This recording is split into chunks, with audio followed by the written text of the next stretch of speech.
Hey, 10-minute daily reality check here. David Wygant. I am sitting here. We're going to continue something from yesterday. So we were going off a little bit yesterday. We started talking at the end about what swagger and confidence is, and female swagger, male swagger, why swagger is such a turn on, and that's why today we're going to talk about why you can't fake swagger. You can fake confidence on Instagram like we talked about yesterday. That's no problem because you can sell the world a story because people are used to being marketed to. You can fake confidence in person if you don't say anything to anybody. You might look confident until you open your mouth, right? But the fact of the matter is, there's something in life called swagger. Swagger is a sexy thing. Swagger works for men. Swagger works for women. I know when I was younger, I was confident and I was definitely cocky, but I lacked the swagger. As I got older, I started realizing confident, cocky, let's get rid of the cocky shit. Let's be confident and authentic and vulnerable. Well, wait a second. Vulnerable scares the hell out of me. But in reality, with vulnerability comes the swagger. Absolutely. Because when you stop caring and you start becoming, you lose that cockiness and it turns into swaggerness. Yeah, absolutely. I like that. You got to step outside yourself sometimes to see who you really can be. I think you're absolutely right with that. And one thing with the swagger thing I would definitely say is you walk into a room and you know who has it and who doesn't, because those are the people you're drawn to naturally. And that's that thing that shows up real time no matter where you're at in the world, the country, the state, New York, LA, Texas, Alabama, Spain, Greece, no matter what. You walk into a room, people are generated to that. It's one of the reasons when I met Dave, we kind of gravitated towards each other. It's like people of good auras and confidence. And like you said, the cockiness aside, the vulnerability open, you allow yourself to run with an alpha male. Because if you take alpha males who are still in that cockiness phase, like you were saying, they tend to want to butt heads instead of come together. Yep. And think about all the opportunities we both would have missed in life if we'd have done that to each other. So, and right there, that just shows you that real swagger goes, hey, that's a gentleman who's bringing himself up in the world, doing great things. I want to, run with him instead of running into him. It's interesting. When we left the supermarket the other night, Greg, you said something that was interesting. It's like that girl turned around and then you literally looked and you said, what did you say? I laughed because they said, well, look at the three of us. So watching us separate in the parking lot all to leave to come back to meet here, it was just kind of funny because she kept saying, I know she looked back. I said, well, you got three guys that are obviously in shape, taking care of themselves, happy, but really don't care about anything that's going on in the whole place, the whole supermarket where we're at, that are just confident in a different kind of way. In a way that you just, again, not really caring about what other people think and being confident in who you are. When you don't care what other people think and you're confident who you are, people are so attracted to that because they want that. They want to be that. That's the reason why they idolize false Instagram gods and the reason why they put those memes on Facebook, right? Because they truly, really want to be that person. Absolutely. And I commend them for wanting to be that person. It's important to want to be that person.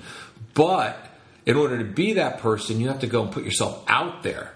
You look at any good athlete, right? The swagger of an NFL player, a really good one, right?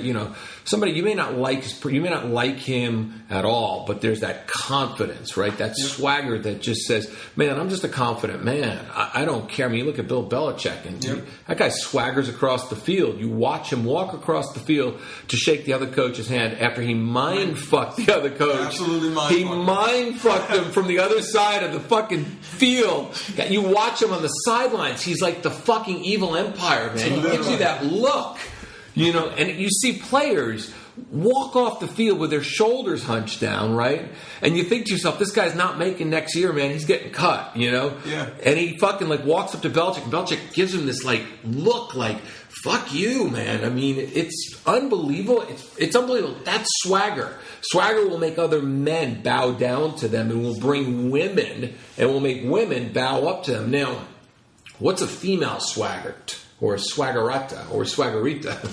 Confidence, believing in no matter what size you are, how long your hair is, how short it is, you're confident in who you are as a woman. And it's something that working with a lot of women I see all the time, and I always laugh at the girls when they ever, especially the online clients, I always tell them when they start, I said, it's amazing because they'll do the before pictures. So it's amazing how you look now, but wait a few weeks here, then when you take your next pictures, how confident you are. And they're like models in Vogue posing because their confidence went up because they're confident in how they look again and how they're starting to feel about themselves. And you can see that radiate out in how they take pictures and what they wear and how they care and how they feel about themselves and the people they bring into their life. When you're more confident and you have swagger, you're less susceptible to let bullshit people into your life. Because there's nothing more attractive as a man to see a woman who's confident. She doesn't have to be a hot woman. She can be a beautiful woman. There's a difference between beautiful and hot. Hot is Vegas. Beautiful is I married her. And you can still, because of her confidence, it makes everything about her. Literally. The greatest compliment you can give a woman is if I was blind, I would still want to date you. And that's how I approach every situation.